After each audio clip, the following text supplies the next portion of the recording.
Guys, this is a video on how to change your airbag or your cruise control module little controller here, or just the whole wheel itself, which is what I'm going to be doing.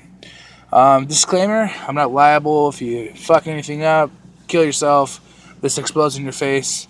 I want to give you hints and warnings how to safely do this as best as possible.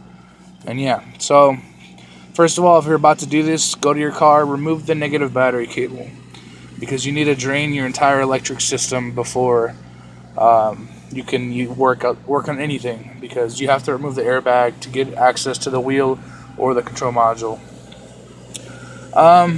Moving forward, you need three basic tools, or two common tools and one special tool.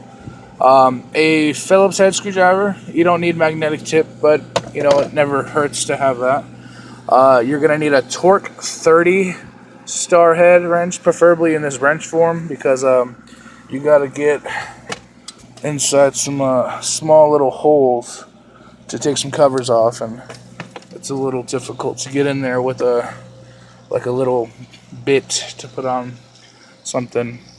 So I'm gonna get my things all in order real quick. I'm gonna pause this and give you an idea what you're gonna be looking at, because it's not that hard. Just take some kind of common knowledge. So this is what you got when you first remove the airbag. It's what it's going to look like. This is the replacement wheel I'm going to put on. I just got it at a junkyard, but comes with the whole assembly, just not the airbag. Basically, you got a 3/4 bolt here. It bolts directly to the steering shaft. Go with a Sharpie or with a knife and scrape some lines. One physically on the steering wheel, on top and bottom.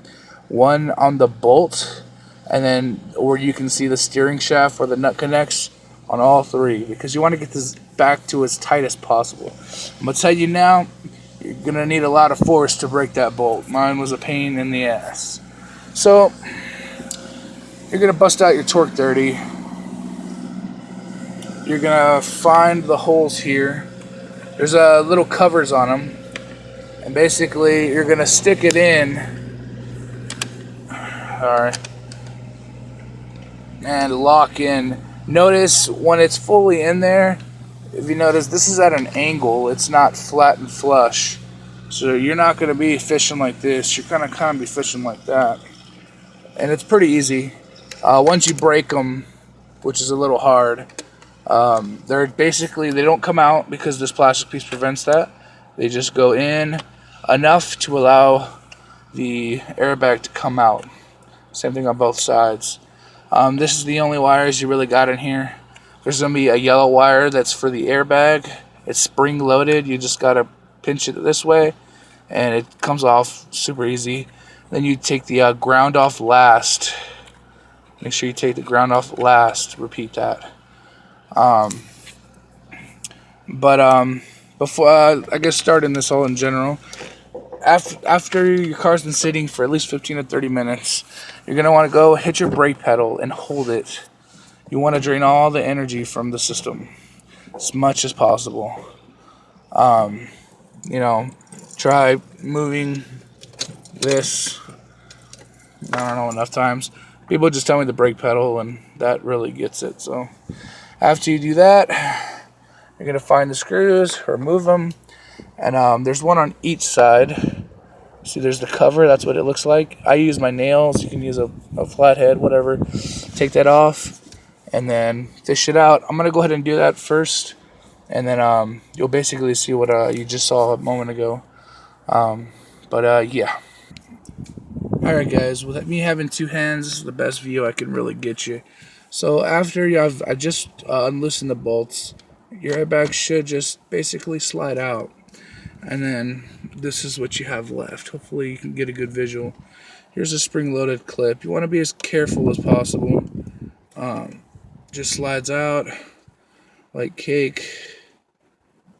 And you remove the ground. Okay, you want to protect the back of the airbag.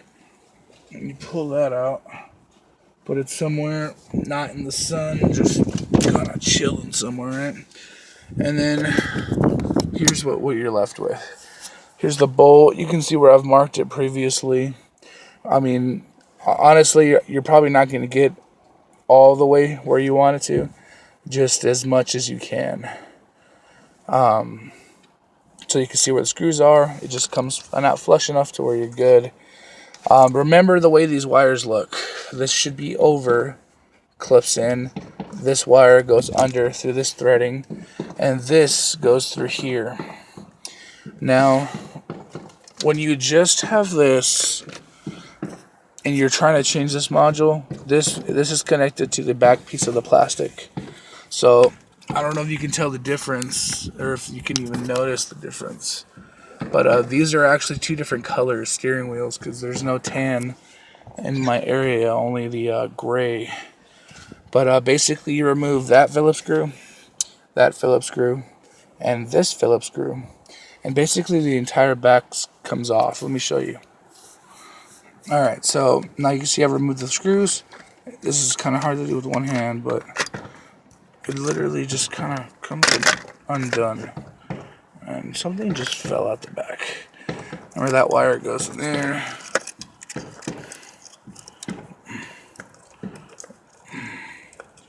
Just kind of fits through there.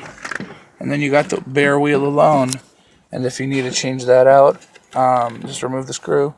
And theoretically it should just come out. But yeah, that's what fell through, one of the screws. But remember, mark steering wheel, bolt, steering shaft. And it basically comes out. I'm going to cut the video here because that's basically all you need, guys. You can access the rear part of the steering shaft without removing the wheel, because there's some screws on each side, and then one on the bottom under here that can take the that off without the steering wheel. But that's it, guys. Hopefully it helps. Sorry for the voice. I'm a little sick. But yeah.